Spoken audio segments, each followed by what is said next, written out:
নমস্কার বন্ধুরা, মেধা স্মার্ট কিচেনে তোমাদের আবারও সবাইকে স্বাগত।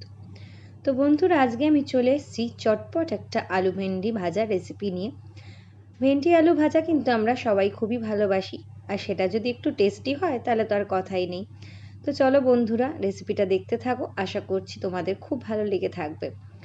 তো দেখো, এখানে আমি কড়াইয়ে খুব অল্প পরিমাণে সর্ষের তেল দিয়েছি এবং ফোড়নে দিয়েছিলাম অল্প পরিমাণে কালো জিরে। আর এখানে কেটে নিয়েছিলাম একটাই মিডিয়াম সাইজের পেঁয়াজ। তো পেঁয়াজটা তেল গরম হবার পর এখানে দিয়ে দিয়েছি এবং অল্প পরিমাণে নুন দিয়ে পেঁয়াজটা একটু ভাজা ভাজা করে নেব। তো দেখো, এখানে আমি আলু আর ভেন্ডিগুলোকে লম্বা লম্বা করে কেটে নিয়েছিলাম, সেগুলো এখানে দিয়ে দেব এবং সব কিছু একবার ভালো করে নাড়াচাড়া করব। যেহেতু খুব অল্প পরিমাণে তেলেই আমি রান্না করি এবং রান্নাটা সেটা তোমাদের সাথে শেয়ার করারও চেষ্টা করি, তাই আশা করব তোমাদেরও বাড়িতে এটা বানালে খুবই ভালো লাগবে। তো এখানে আমি বারবার ঢাকনা চাপা দিয়ে রান্নাটা করব এবং ঢাকনার ওপরে যে ভাপে জলটা হবে সেই জলেই আমি কিন্তু এই রান্নাটা ভাজা ভাজা করব। তো দেখো, অনেকটা ভাজা হয়ে এসেছে। তো এখানে আমি দিয়ে দেব ছোট চামচের 2 চামচ মতো হলুদ গুঁড়ো, 2 চামচ মতো ধনে গুঁড়ো, আর দিয়ে দেব অল্প পরিমাণে কাশ্মীরি লাল লঙ্কার গুঁড়ো। তোমরা এখানে লাল লঙ্কা গুঁড়ো ব্যবহার করতে পারো, এটা অপশনাল। আর কাঁচা লঙ্কাটাও কিন্তু আমি দিয়ে দেব। তো সমস্ত উপকরণগুলোকে এবার ভালোভাবে একবার মিশিয়ে নেব। মিশিয়ে নেবার পর কিন্তু আমি বারবার ঢাকনা চাপা দিয়ে রান্নাটা কুক হতে দেব। এতে রান্নাটা খুব ভালো তাড়াতাড়ি সেদ্ধ হয়ে যায়। যেহেতু কম তেলে, তাই কিন্তু আমাকে একটু জল ছিটিয়ে রান্নাটা করতে হবে, তোমরা সেটা দেখতেই পাবে।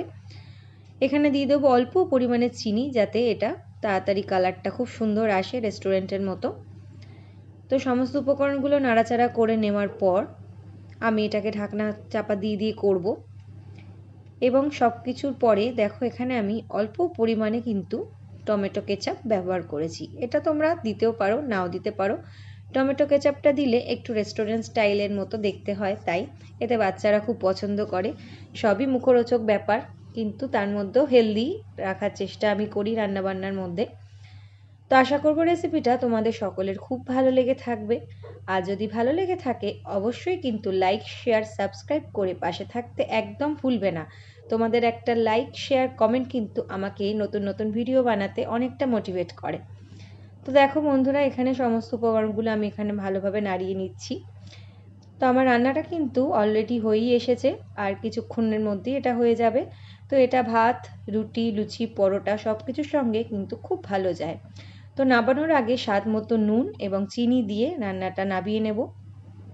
এখানে আলুগুলো আমার সুসিদ্ধ হয়ে গেছে এবং ভেন্ডিটাও একেবারে নরম হয়ে গেছে। তো চলো এটাকে সার্ভ করে নেব। আশা করব তোমাদের খুব ভালো লেগে থাকবে। যদি ভালো লেগে থাকে অবশ্যই বাড়িতে এটা ট্রাই করো। চলে আসবো নতুন কোনো ভিডিও নিয়ে। ততক্ষণের জন্য সবাই খুব ভালো থেকো, সুস্থ থেকো, আর অনেক অনেক অনেক লাইক, শেয়ার এবং সাবস্ক্রাইব করো। চলো বন্ধুরা, এটাকে সার্ভ করে নিচ্ছি।